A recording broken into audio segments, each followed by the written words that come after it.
Pace bene, saya menemukan satu pertanyaan menarik dari kolom komentar. Kalau pastornya sesat, di gereja Katolik ya, kita bicara gereja Katolik saja yang kita punya, bagaimana menanggapi bahwa ada orang pergi meninggalkan gereja? Dia punya pengalaman menemukan pastor yang sesat. Dalam arti di sini tindakannya keliru. Kita pakai istilah yang lebih aman ya. Melenceng dari cita-cita gereja. Tidak setia. Nah, kita bisa terjemahkan ini dalam contoh kasus. Masing-masing silahkan buat tentang kehidupan yang melenceng ini. Dan kita bahasakan sesat. Bagaimana kalau seseorang itu akhirnya meninggalkan gereja? Secara psikologis bisa kita mengerti itu. Dalam arti kecewa kan? Bisa saja memunculkan trauma. Belum lagi karena kita ini bukan korban atau pelaku, maka dengan gampang memberi pandangan. Orang yang benar-benar mengalaminya, yang bisa saja menjadi sangat trauma, katakanlah menjadi korban dari kesesatan pastor ini, bisa saja tidak dengan gampang untuk memahami kata-kata ini. Bukan karena kesalahan dia, tetapi karena pengalaman traumatisnya. Kan begitu ya. Tetapi ketika karena pengalaman ini mengambil keputusan, orang yang bersangkutan mengambil keputusan keluar dari gereja, rasa-rasanya kita perlu juga membaca ini. Saya mengambil beberapa kutipan dari katekismus gereja Katolik yang ternyata di dalam katekismus termuat 12 kali kata sesat, begitu ya. Yang akhirnya membawa pencarian kita ini, yang saya buat ini, membawa kita pada pemahaman pentingnya gereja. Dan mengapa kesesatan ini terjadi. Nah, saya awali dengan ini. Pentingnya gereja. Kan tadi dikatakan kalau ada orang mengalami pengalaman tak enak karena ada pastor yang sesat, apakah gereja harus ditinggalkan? Ini menjawab. Katekismus poin 92, nomor 92. Keseluruhan kaum beriman yang telah diurapi oleh Yang Kudus tidak dapat sesat dalam beriman. Keseluruhan. Sebagai sebuah kesatuan. Dalam bahasa lain yang umum. Gereja tidak dapat sesat dalam beriman. Dan itu kita katakan bukan karena kemampuan personal itu, tetapi karena diurapi oleh Yang Kudus. Nah, gereja, kita yakin gereja tidak sesat karena gereja ini adalah tubuh Kristus. Kalau ada gereja kumpulan yang sesat, jangan-jangan itu bukan tubuh Kristus. Kan begitu logika yang kita pakai. Maka gereja, keseluruhan kaum beriman yang telah diurapi, tidak dapat sesat dalam beriman. Mengapa? Karena tubuh Kristus tidak sesat. Begitu ya. Dan sifat mereka yang istimewa itu, umat beriman ini, mereka tampilkan melalui perasaan iman adikodrati.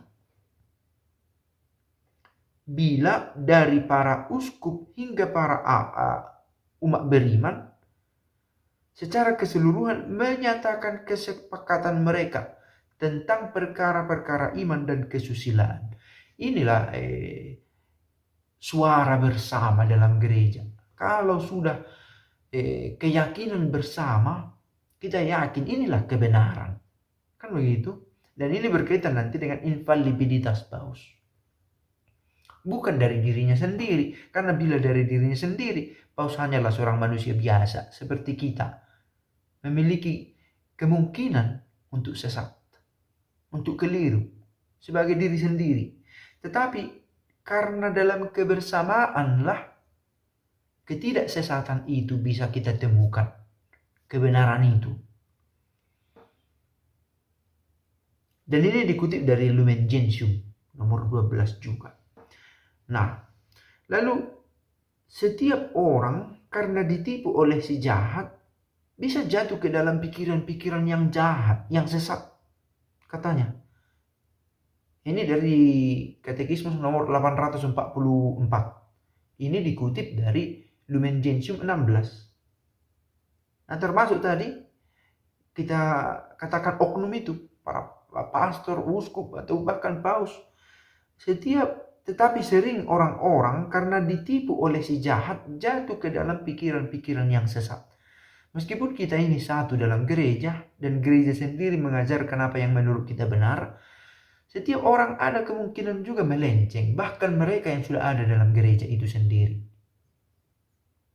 Karena ditipu oleh si jahat dan mengubah kebenaran Allah menjadi dusta dengan lebih mengabdi ciptaan daripada Sang Pencipta. Atau mereka hidup dan mati tanpa Allah di dunia ini, lebih pada praktek-praktek duniawi. Dan ini juga nanti disinggung, inilah iman sia-sia. Prakteknya dilakukan, tetapi lebih mengabdi pada ciptaan daripada Sang Pencipta. Menghadapi bahaya putus asa yang amat berat, inilah yang dialami oleh orang-orang yang memiliki pikiran sesat, yang dibawa oleh daya tipu si jahat. Karena dalam hidup mereka lebih mengabdi pada ciptaan, pada tradisi-tradisi manusiawi semata, yang tidak menemukan pencipta di sana. Oke. Lalu dikatakan lagi, supaya mengumpulkan kembali semua anak-anaknya yang tercerai-berai dan disesatkan oleh dosa, Bapa memanggil seluruh umat ke dalam gereja putranya. Maka keberadaan kita di gereja adalah panggilan supaya tidak sesat. Apa yang menyesatkan? Dosa. Dan itu datang ke dalam pikiran. Setiap orang bisa diinfeksi oleh daya tipu si jahat ini. Kan begitu. Nah, supaya aman, bersatu. Karena memang sudah dipanggil oleh Bapa sendiri untuk mengumpulkan kembali anak-anaknya. Ini dalam artikel 845 dalam Katekismus Gereja Katolik. Gereja adalah tempat, jelas dikatakan tempat, tidak melulu soal konsep abstrak. Tempat di mana umat manusia harus menemukan kembali kesatuan dan keselamatannya. Bukan terutama soal gedung, meskipun kita katakan itu tempat. Tetapi kesatuan umat. Di mana di sana ditemukan kembali keselamatan. Gereja adalah dunia yang dipulihkan. Begitu kok Agustinus mencoba merumuskan, seorang bapak gereja. Atau kita coba kutip kata-kata lain dari Ambrosius, bapak gereja yang lain. Ia adalah kapal. Gereja itu seumpama kapal yang berlayar aman di laut yang luas. Aman di sini bukan karena lautnya aman, tetapi keamanan itu didapat karena kokohnya bahtera ini. Dengan layar terpasang yang membawa yang berhadapan dengan badai, begitu dikatakan. Menurut satu gambaran lain yang sangat digemari oleh para bapak gereja, ia ditampilkan sebagai bahtera Nuh. Ini tadi yang kita katakan, bahtera, satu-satunya sarana yang meluputkan orang dari air bah. Sudah digambarkan dalam Perjanjian Lama.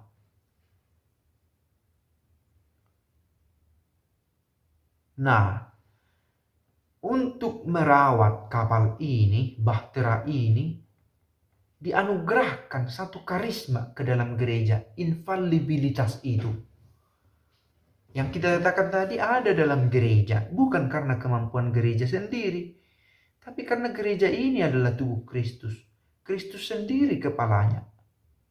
Maka tak perlu ragu, benarkah di gereja itu ada infalibilitas, ketidaksalahan, kepastian bahwa tidak sesat? Ada.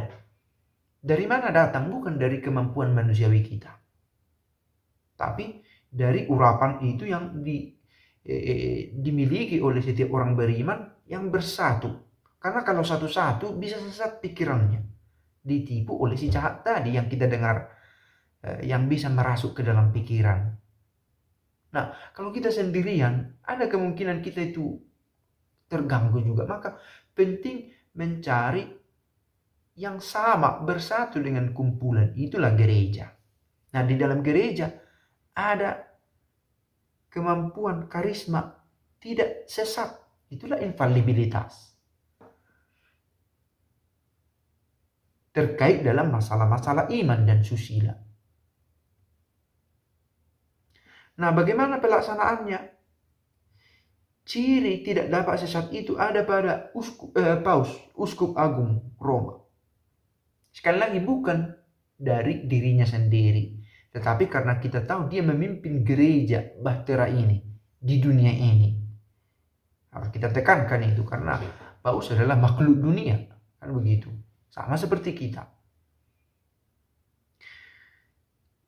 Bukan hanya kepada uskup itu, kepada dewan para uskup, kolegialitas. Nah, ini bukan dalam dirinya ada infalibilitas itu. Sekali lagi, ketika kita berbicara tidak dapat sesat, tidak bisa lepas dari gereja. Nah, yang berdasarkan tugas mereka ini, Paus bersama dengan para dewan uskup, selaku gembala dan guru tertinggi umat beriman, meneguhkan saudara-saudaranya dalam iman. Dan itulah yang dilakukan oleh Paus, oleh para uskup. Nah, kalau kita mulai melawan-lawan, yang kita lawan bukan dia personalmente, secara personal, tetapi gereja. Meskipun Bapak Paus berbicara dari dirinya, bukan hanya dia yang ada di belakang itu, kecuali kita juga harus bedakan, dia itu berbicara ex cathedra. Nah, ini dia, dalam kapasitas sebagai uskup bersama dewannya, atau dalam pandangan personalnya, dalam wawancara, dalam audiensi, dalam yang tidak memiliki pendasaran sekuat ini. Tetapi yang kita yakin adalah bahwa dalam gereja itu ada karisma untuk tidak sesat.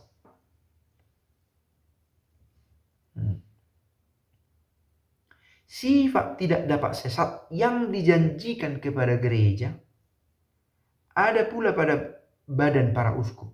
Itu tadi kita katakan, yang melaksanakan wewenang tertinggi untuk mengajar bersama dengan pengganti Petrus. Siapa itu? Paus. Terutama dalam konsili ekumenis, dalam satu konsili, itu lebih tinggi. Biasa itu rapat dewan itu lebih tinggi dari pimpinan yang ada dalam satu kelompok.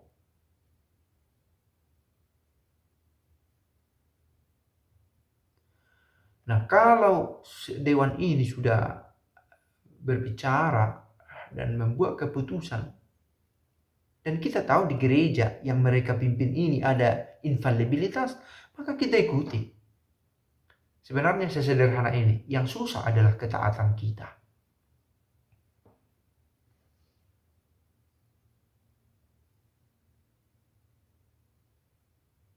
Nah, saya hanya menyarikan 6 dari 12 kata sesat yang muncul dalam katekismus terjemahan ke dalam bahasa Indonesia ini. Tapi saya pikir itu sudah membantu kita memaknai ketidaksesatan itu di dalam gereja. Pentingnya gereja. Sekalipun setiap orang dalam kesendiriannya bisa tergoda untuk sesat karena ditipu oleh si jahat. Waspadalah kita, katanya. Pace bene.